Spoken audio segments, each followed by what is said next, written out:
Whew. Well, that was fun. Falcons fans, you're here! Welcome back to Rise Up Rundown. It's been a whole week. Can you believe it? What's going on? What's good? I just came back from vacation. I had an awesome time, and me and my brother made our own short film. It's like a scary comedy short film. I personally am really proud of it, and it would mean the absolute world to me and my brother if you guys would check it out and let us know what you think. The link to that video is in the description below. Now, while I was on the cruise, I didn't have Wi-Fi, and then when I came off the cruise, I had Wi-Fi. And when I had Wi-Fi, I saw news from ESPN. And when I saw news from ESPN, I saw that Austin Hooper is almost more than likely to be released. And when I saw that, okay, I'm gonna stop doing that, but I saw that Austin Hooper is more than likely gonna be released from the Falcons, and I just wanted to talk about that with my Falcons shirt. Hold on. I wanted to talk about that with my Falcons shirt, just because it's a Falcons show, but anyway, I wanted to give up my thoughts on Austin Hooper likely being released, and then I'll go over you guys' mailbag questions, all starting right now. So this sucks to see one of our best players in Austin Hooper just be let go from the team. I personally thought he was developing into one of Matt Ryan's favorite targets. He was a good example on and off the field. I loved me some Austin Hooper, and as much as it sucks to see him go, I'm also kind of thinking exactly what you're thinking. Falcons need to improve the defense, and they need money to do so. So they need to make moves here. Keeping Austin Hooper will not work out. Technically, you can find a way to make it work, but it just makes things so much easier on Arthur Blank if Hooper is released, to be honest. So what holds for the Falcons and Austin Hooper? For Austin Hooper, I know there's two NFC North teams that seem to have interest in him, such as the Chicago Bears and the Green Bay Packers. Two sleeper playoff teams I have for next year. I don't know about the Packers, but the Bears for sure. If he's with the Packers, he's got Aaron Rodgers. He can develop easily. If he's going to the Bears, you better hope Mitch Trubisky is not still in the realm. So overall, Hooper will be fine as long as his quarterback is fine. As for the Falcons, well, I know we need money to improve the defense, and no matter who we get on the defense, whether it's Dante Fowler or Byron Jones or whatever, I cannot tell you exactly what's going to happen there. As long as Dan Quinn's the head coach, I just can't do it. I can't say our defense will finally improve. I have to see it improve in order to believe it improved. But what about the tight end situation? Who steps up to replace Hooper? Well, Jaden Graham was kind of fun to watch last year. Most likely he'll take the tight end position. Or Luke Stalker. I doubt it. Not exactly expecting too much from him.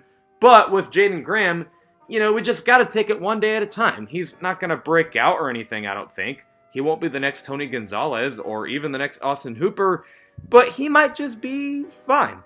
Jaden Graham, I can see being that player that could just make one or two big plays in the game, or the Falcons pick up a tight end in the draft or free agency. I don't think that'll happen. Falcons, of course, want to focus on defense, O-line, and maybe running back. Tight end is just not a huge worry in the world right now. So overall, I know this was kind of short, but really, both Austin Hooper and the Atlanta Falcons will be fine without each other. Maybe not as good as they were together, but still fine. Austin Hooper won't have Matt Ryan. He'll have to get used to a new playbook. And the Falcons just need to take it day by day with Jaden Graham. Just see what he's capable of. No need to rush him into being the next great Falcons tight end. Tight end is just not the biggest worry in the world for us. Right now, it's defense and O-line, and also, in my opinion, secondary. Falcons don't realize that, but I think they need to improve the secondary. Falcons need to improve all of that, maybe, right now. But those are my thoughts on that. Now it's time to get into your mailbag questions. Let's get straight into it. Rise Up ATL asks, are you going to buy the new Falcons jerseys when they come out? And if it is, then what player? Absolutely, I'm going to get the new jerseys. I'm probably going to get 3. Matt Ryan, Julio Jones, and I can't decide if I want to get Calvin Ridley or if I want to get Grady Jarrett. I'm not really sure. They're both one of my favorite players, but absolutely I'll get the new jerseys. Jaden107 asks, it's me again. Hey, how's it going? But anyway, do you think the Falcons will cut or trade Devontae Freeman? Also trade up to like the 10th or 8th spot in the draft? Well, definitely Freeman will be released. There is absolutely no possible, I don't want to say no possible way, but there's no probable way of Devontae Freeman staying with the Falcons. Now, do they trade up in the draft? I'm not really sure, because I don't really know a team that would just desperately want Devontae Freeman and take away their draft spot. Maybe the New York Giants, because Dave Gettleman's a joke, but I don't know. Devontae Freeman will for sure be cut, but going up in the draft, I'm not really sure yet. Football Films ask, I know you did why the Falcons should keep Austin Hooper, but do you think they can keep him? What would it mean they have to give up in terms of cost? They would have to give up a lot of chances to grab someone in general. Like, they would not really have enough money to get someone in free agency to help out the defense. So in other words, they would just have to give up a lot of money. Austin Hooper is going to cost a lot of money. The downside to keeping Austin Hooper is that you're not going to grab any other player you'd really like in free agency. So I guess the answer is they technically can keep him, and it would cost a lot of money, but I don't think that'll happen. Mark Jones asked, what position would your top priority be to fill first, and what would you be willing to do to fill it? Pass rush, no question about it, is the number one position we need to improve. And who would I get? Either AJ Epinesa. Don't care about the combine stats. It's the combine. It's just, yeah, it's just the combine. I don't really think it's super important. As long as he does good on the football field, I'm okay. That's just me. But anyway, I will get AJ Epinesa. Oh my gosh, I never remember to say his name. Kayvon Chasen, I think. Or, of course, Chase Young. Falcons News asked, who's your favorite player on the Falcons? Julio Jones. Absolutely no question about it. And this is not just because he's good as a football player, but ironically, the two Falcons games I went to in person, Julio Jones, saved the game. The one against the Panthers 2015, the touchdown he had where he jumped over Luke Kuechly pretty much just told everyone, yeah, the Falcons are going to win. And then against the Eagles last year, week 2, Julio Jones literally did win the game. It was all just Julio Jones. But yeah, he's my favorite player because he just gives me pretty good memories. And he gives every other Falcons fan pretty good memories as well. Speed Falcons for Life asked, do you think the Falcons can score about 30 points a game with Dirk Cutter? To be honest, we shouldn't even hire him. In his entire career coaching, he's dead last in running the ball. #rise up. That's so true. I don't know why we hired Dirk Cutter. Anyway, I don't think he'll score 30 points a game.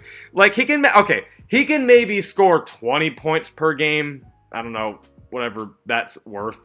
Maybe that's a good thing for Dirk Cutter. I don't know. But 30 points per game, I don't know if Dirk Cutter can score 30 points per game. He can score 30 points, but I don't know about per game. He's just Dirk Cutter. The run game is not going to go anywhere with Dirk Cutter, by the way. Speed Falcons for Life also asked, we need to draft the bigger guys in the trenches. Draft Kinlaw or Kayvon Chasen and sign a free agent pass rusher in Robert Quinn so he can mentor them. I wouldn't mind that.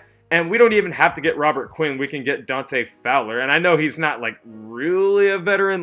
Dante Fowler hasn't, been playing for that long. But I see what you're saying. We can definitely have someone coach them up. Heck, maybe even Grady Jarrett could be that guy. Because Grady Jarrett has been pretty good lately. But yeah, I can see what you mean there. And I wouldn't be against that idea. Ghost Peppers ask, based on Thomas Dimitrov's track record when it comes down to building in the trenches, how do you like our chances of getting 2 good pass rushers this offseason? One in free agency and one with our first round pick. Yeah, I would totally be down for that, we could have someone just coach them up because Takk McKinley is not going to coach them and Grady Jarrett could be that guy to teach them, but I think you need to bring in just someone more experienced. So maybe that's Robert Quinn or I guess Dante Fowler. And then grab AJ Epinesa or Kayvon Chasen, whatever. Yeah, I would totally be down for that. I think that would be an amazing idea. Ruben Falcon asks, I forgive you for forgetting to read my comment. Yeah, guys, I actually, in one of my videos, I forgot to read a mailbag question. That's my bad. But what players in the draft do you have your eyes on? Really just what everyone else is talking about. AJ Epinesa, Caleb Von Chasen, Kinlaw. I'm still studying, guys. I think there's probably going to be a Caleb Von Chasen film breakdown this Friday, probably. So I'm still kind of studying, but yeah, those are the players that I really have my eyes on. Rise Up Falcons ask, what position do you think is our main priority, and what's your thoughts on the Combine? Pass rush is our main concern, and my thoughts on the Combine is that it's useless. It has absolutely no, well, I don't want to say it has no need to be there, because obviously we want to see how this athlete is with endurance and stuff. Like, you want an athlete with endurance, and you want him to train a little bit. Yeah, you know, all of that is important, but what's more important is seeing what he can do on the field. You know, you don't necessarily have to see the quickest guy or the strongest guy in the Combine just to prove he's good. As long as you see potential on what he does on the field, then I'm good. Xavier Carter asks, do you think edge is still the main priority in the draft after the loss of Hooper? I know Hooper isn't necessarily gone, but yeah, come on, he will be gone. And yes, I do think edge is still the main priority. And Matt asks, after seeing the Combine, do you think that any of the pass rushers have moved up or down your board? Still kind of studying. I think all of them are still where they were at. You know, I'm still studying. Like I said, there's probably going to be a Caleb Von Chasen film breakdown this Friday. Maybe the Kinlaw, I'll probably study him and make a film breakdown on Tuesday. I don't know. But for right now, all of them are kind of in the same spot. But that's all I have. Happy to be back. And let me know what you guys think. And I will see you guys this Friday with a video at 11 o'clock a.m. Eastern. As always, rise up.